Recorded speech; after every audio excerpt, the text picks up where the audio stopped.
Sasa nyinyi, wewe waziri, usijali, hiyo ni fitina tumezoea. Unajua hata hawajui ya kwamba mimi ndio niliwatuma mkafanya hiyo mkutano. Rais aliniambia ya kwamba tafuta mawaziri na uwapatie hizi amri, na mimi nikafanya hivyo.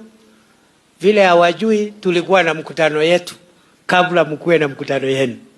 Ni vile hatukwenda kutangaza. Sasa kwenda kusema pale ati Deputy President aja kutana na wale wanauza mafuta. Tuko na waziri wa kawi, tuko na waziri wa hazina wa taifa, tuko na waziri wa usalama wa taifa, tuko na waziri, all the departments, and we already had our own meeting. Anyway, bacha nisisumbuane na hao watu. Na mimi silaumu magazeti. Unajua hao magazeti walikuwa wamechochewa na watu wengine hapo. Wakwenda kabisa.